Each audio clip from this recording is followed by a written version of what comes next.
Saudações a todos, nossos votos de muita paz. Sejam todos muito bem-vindos ao nosso estudo das sextas-feiras, obsessão nos seus variados graus e matizes, em que estamos vendo, analisando muitos aspectos da obsessão trazidos por Allan Kardec no seu livro A Gênese, né?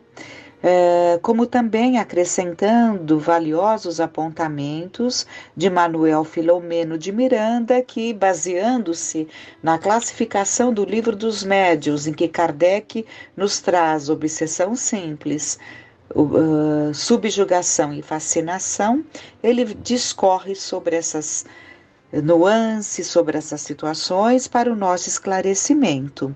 Mas buscando primeiramente a Gênese, Allan Kardec, tínhamos visto no último encontro, que a uma situação física buscamos algo que ajude ali naquela situação física, mas para uma imperfeição moral, né, nós precisamos recorrer a outras formas, não é? Como ele disse, a uma causa física opõe-se uma causa física. A uma causa moral será preciso contrapor uma causa moral. E ele fala para nos preservarmos das moléstias que atingem o nosso organismo, fortificamos o corpo. Então, para nos preservarmos desses males que nos acometem na casa mental, é preciso que nos fortaleçamos moralmente. Então, é isso que ele coloca, e coloca ali também a oportunidade que nós temos de nos desvencilhar de envolvimentos que se iniciam, nos colocando firmemente, né? Buscando aqui esse aconselhamento. Se é um problema físico, né? Nós vamos atingir aquela bactéria, aquele vírus, seja o que for, né? Se é um problema moral, nós temos que nos posicionar nos cuidados necessários, dentro do orai e vigiai tão ensinado pelo mestre, pelo educador Jesus Cristo. E ele continua falando, né, que nessas situações mais iniciais, na obsessão simples, há como desvencilhar-se desse quadro com essa boa vontade. Mas quando já vai tomando um vulto maior, haverá necessidade, então, dos tratamentos, né? Aí é que entra o tratamento espiritual, em que nós temos a bênção do passe, a bênção do intercâmbio, em que o espírito terá a oportunidade de manifestar-se, terá a oportunidade de ouvir os aprendizados, tanto quanto os encarnados. Então, são todas essas terapêuticas que são propiciadas por uma casa espírita. Mas vamos continuar então.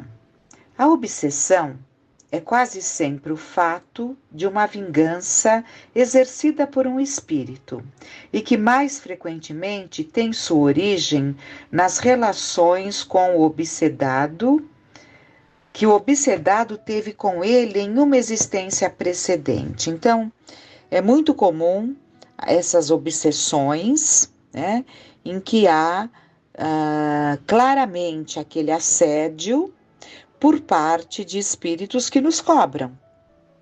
Como temos dito, situações que vivemos lá atrás, situações que provocamos, que causamos, e muitas vezes temos ainda esses acertos, né? Esses reajustes a serem feitos. No caso da obsessão grave, o obsedado está como que envolvido e impregnado de um fluido pernicioso que neutraliza a ação dos fluidos salutares e os repele. É do fluido que será preciso desembaraçar-se. Ora, o mal fluido não pode ser repelido por um mal. Por uma ação idêntica a do médium curador, no caso de moléstia, será preciso expulsar o fluido mal com o auxílio de um fluido melhor. Daí, então, toda a terapêutica que é desenvolvida, em que naquele momento do passe vai o potencial magnético, potencial de amor, de devotamento do médium que está ali no trabalho, alicerçado, completada em sua maior parte, pelo espírito que acompanha naquele trabalho. Então, é uma atuação do encarnado, supervisionada, completada, dirigida, canalizada de forma especial pelo espírito que está ali junto ao médium nesse trabalho. Né? Aí se dá então, né? Aquele fluido mal vai se diluindo, sendo ali eliminado e substituído, né, por um fluido salutar.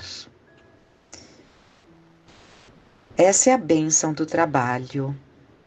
Mas saibamos, é importante que entendamos, não é?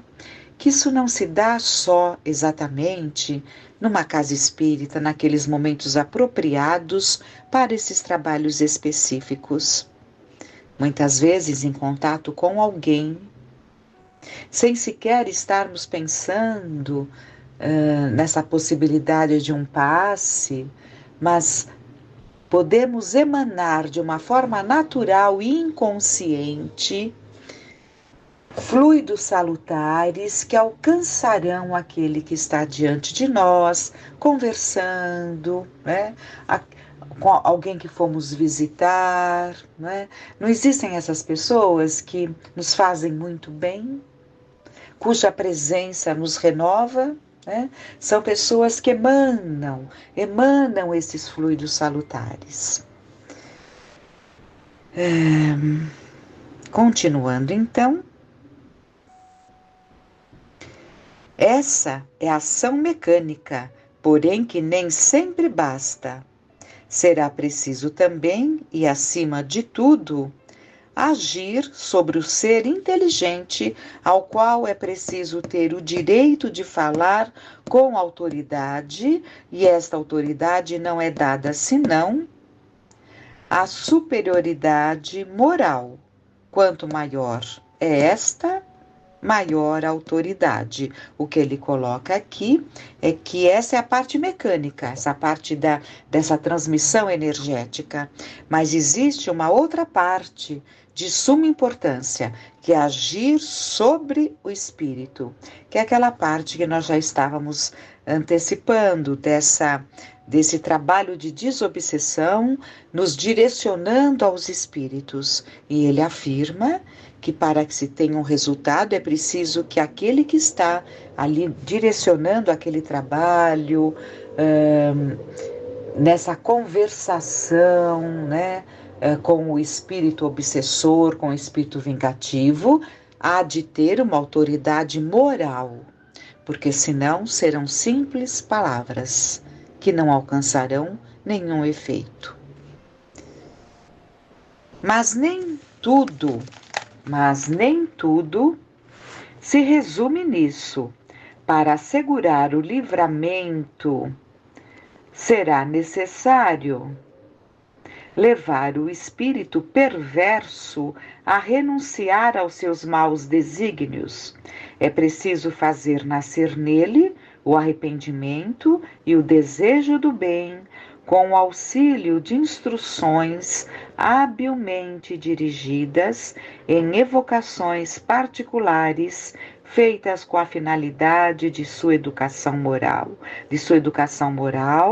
Então pode-se ter a doce satisfação de livrar um encarnado e de converter um espírito imperfeito.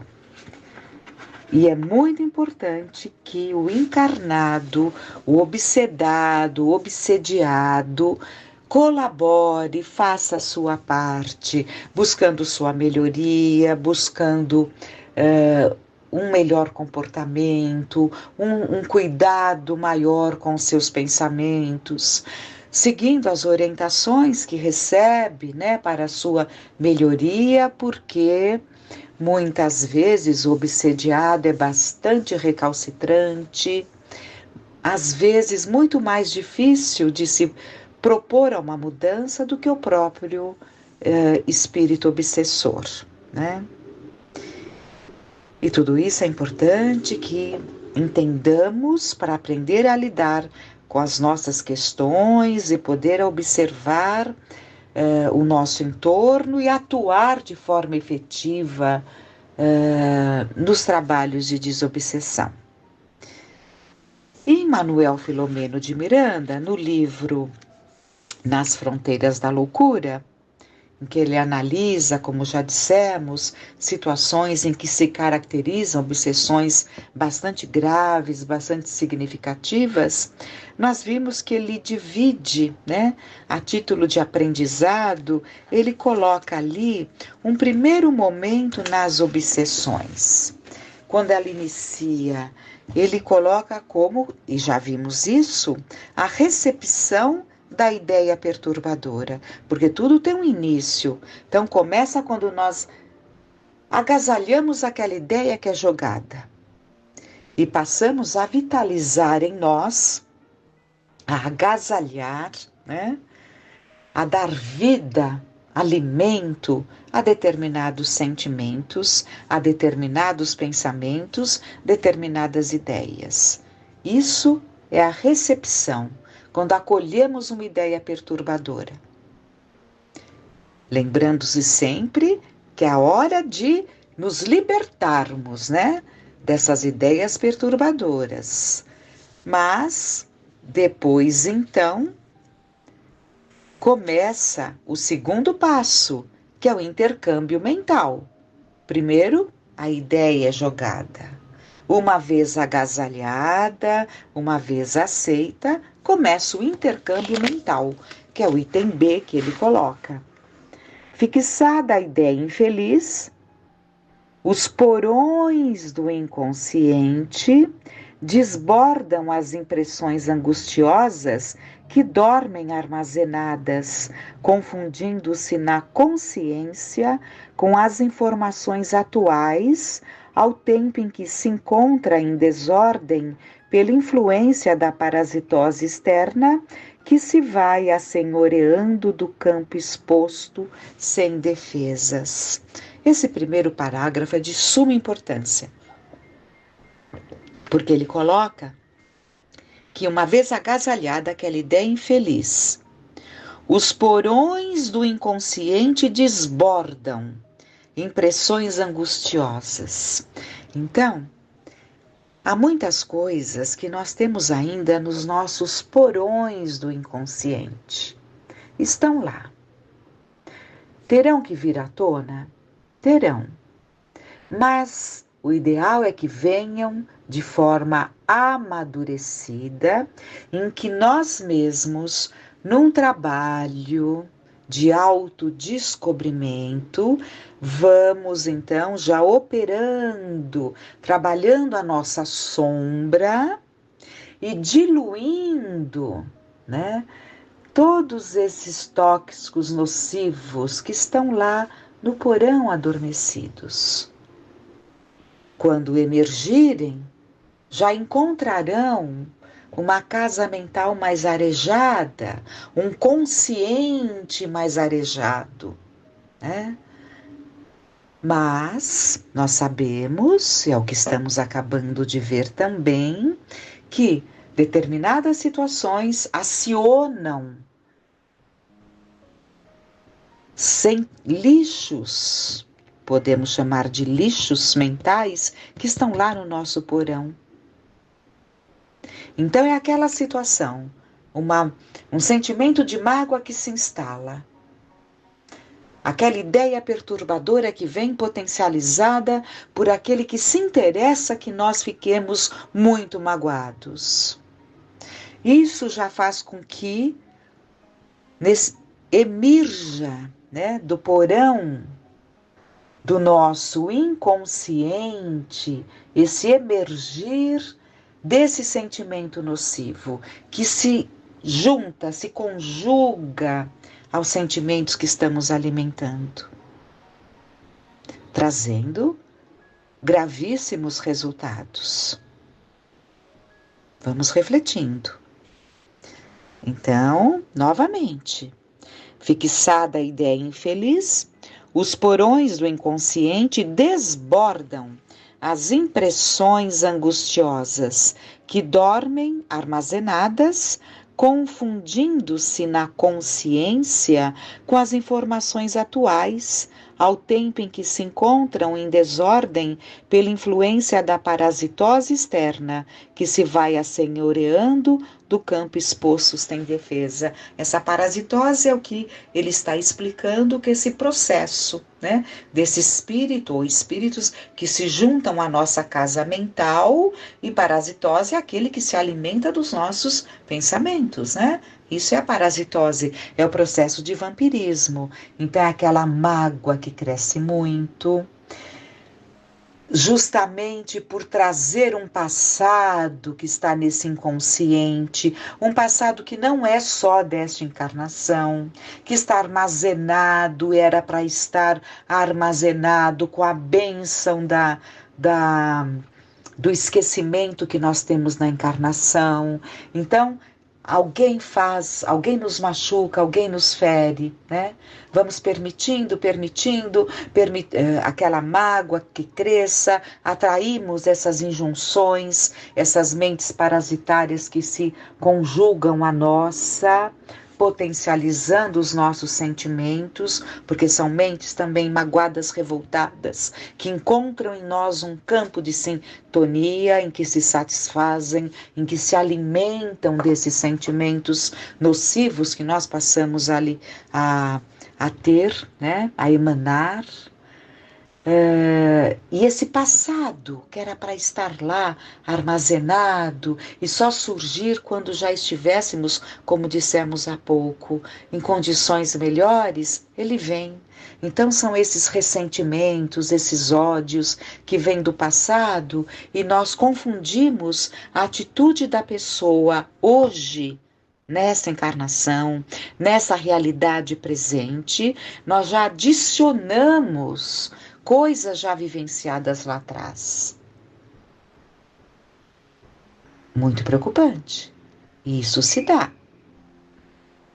E muito. Né? Então, vamos lá.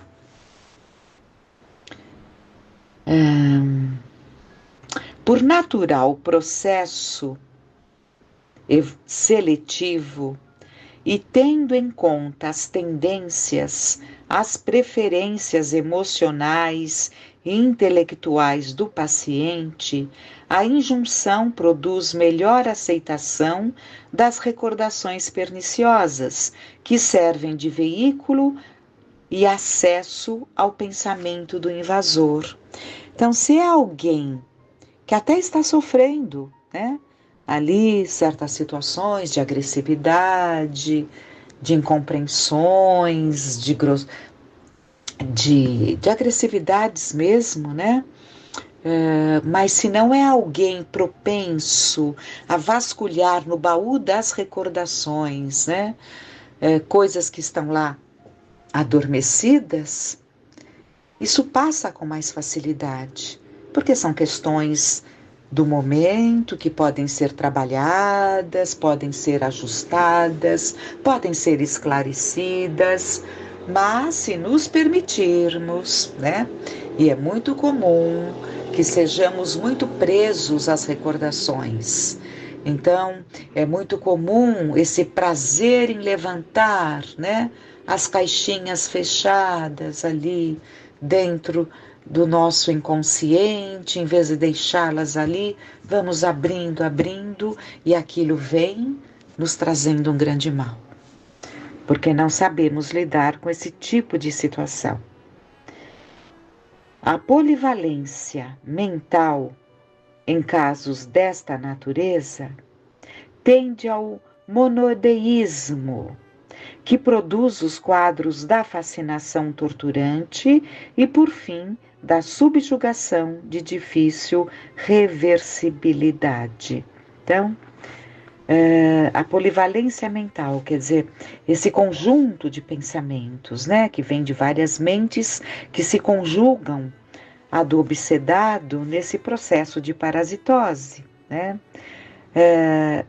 tende a uma ideia fixa. Então, o obsedado, ele se permite, uma vez que ele agasalhou aquela ideia perturbadora, nesse processo de intercâmbio, ele se permite ficar com aquela ideia.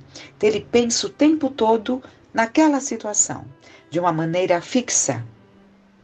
Mesmo que tenha alguns momentos que ele se distraia com as suas obrigações, mas está lá, aquele pensamento fixo. Então, logo ele tem um espaço, ele já está pensando novamente naquela situação. Isso é essa monoideia, esse pensamento fixo. E todo pensamento fixo caracteriza uma obsessão. Portanto, já se considera uma obsessão instalada.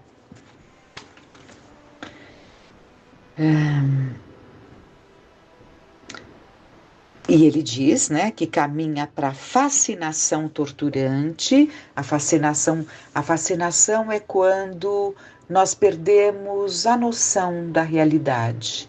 Nos fascinamos por algo, por alguém, por uma ideia, né?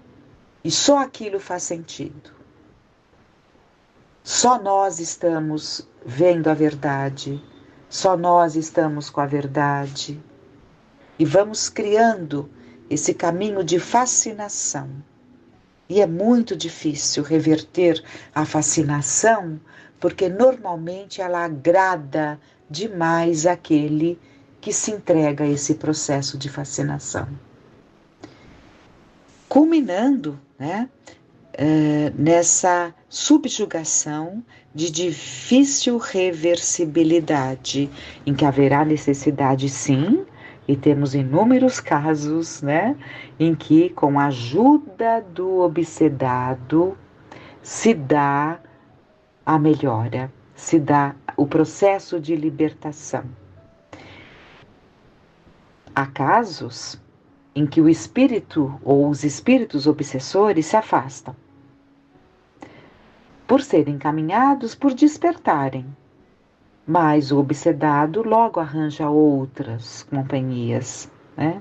Daí a necessidade imperiosa do processo de moralização, vencer as imperfeições morais, né? De cada um, né? Do médium, do obsedado. Em seguida ele fala: a obsessão simples é parasitose comum em quase todas as criaturas, em se considerando o natural intercurso psíquico vigente em todas as partes do universo. Então, é muito mais comum do que nós possamos imaginar as obsessões. Aliás, elas assumiram uma feição pandêmica nos últimos tempos, né? Tendo-se em vista a infinita variedade das posições vibratórias em que se demoram os homens, estes sofrem quando influem em tais faixas. Estes sofrem quanto influem em tais faixas, sintonizando por processo normal com os outros comensais aí situados, né? Então, é uma questão de faixa vibratória, mas é preciso que nós aprendamos a identificar essas interferências, identificar quando um sentimento não é só nosso, identificar quando estamos extrapolando em determinado sentimento de rejeição, de aversão, de raiva, de ódio, de mágoa, né? Observarmos tudo isso. Se observarmos, estaremos já a um grande passo de conseguirmos, porque vamos ver o que é nosso, e aquela mágoa às vezes é normal por um tempo, até que a gente trabalhe e dilua, mas é importante que percebamos se ela é só nossa e necessitamos ali de dias, né, para trabalharmos aquele sentimento, não deixando que ele tome conta de nós. Ou se já tomou conta, potencializado por essas mentes parasitárias que se ligam a nós. Se são portadores de aspirações nobilitantes, onde se fixem, aurem maior impulso para o crescimento, permanecendo, retomando então, tendo-se em vista a infinita variedade das posições vibratórias em que se demoram os homens, estes sofrem quanto influem em tais faixas, sintonizando por processo normal com os outros comensais aí situados. Entendamos muito bem o que está sendo colocado aqui. Dada a variedade de padrões vibratórios, né, nós somos influenciados por aqueles que vibram na mesma faixa que nós, mas nos lembremos bem que tanto eles quanto nós somos espíritos pensantes. E como espíritos pensantes, também influenciamos a outros.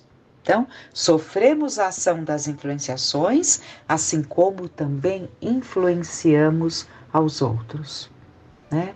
A outros. Então, isso é de grande responsabilidade. Se são portadores de aspirações nobilitantes, onde se fixem, aurem maior impulso para o crescimento. Permanecendo na construção do bem, dificilmente assimilam as induções perversas ou criminosas procedentes dos estagiários das regiões inferiores. Então, se nós nos colocamos, se nos dispomos a ter nos nossos dias os nossos pensamentos controlados, vigiados, e para isso buscarmos a boa leitura, o bom convívio, o cuidado com as palavras, o exercício de olhar para cada um, percebendo ali as suas razões, as suas dificuldades, mas o potencial que está ali, o exercício de tolerância, o exercício de indulgência, que é justamente nos colocarmos no lugar do outro, compreendendo muitas vezes reações desastrosas, mas buscando a situação, né, que aquela criatura está vivendo, para entendermos melhor o ser humano nas suas variadas faixas vibratórias. Se assim fizermos, cuidando dessa observação, buscando também a leitura edificante, recorrendo à prece que restaura, que acalma, que nos devolve a esperança e a confiança. Muitas vezes terminamos um momento de prece, a situação é a mesma. Aquela situação que nos levou a buscar de forma mais intensa aquele momento está lá ainda. Mas nós saímos desse momento de prece com outro olhar, com outro preparo para lidar com aquela situação que já não nos parecerá tão desesperadora. Exercícios. Então, aquele que se propõe a vibrar numa faixa melhor, quando percebe que começa a se irritar, detecta porque está irritado e já dilui e busca uma distração, uma boa leitura, um bom filme, um mergulhar num estudo, um mergulhar num trabalho, um canto, uma música, um canto. Nossa, um canto. Quantas coisas temos às nossas mãos. Aquela música que alcança o nosso coração e não há como pensarmos no mal quando ouvimos determinadas músicas, que Deus, na sua infinita bondade, nos enviou esses grandes musicistas para trabalhar os nossos sentimentos. Se conseguirmos, então, acerenando o coração, vibrar numa faixa vibratória mais equilibrada, partirá de nós pensamentos que não atrairão essas mentes doentes, doentias e nocivas. Fiquemos então com essas reflexões, que fiquemos em paz.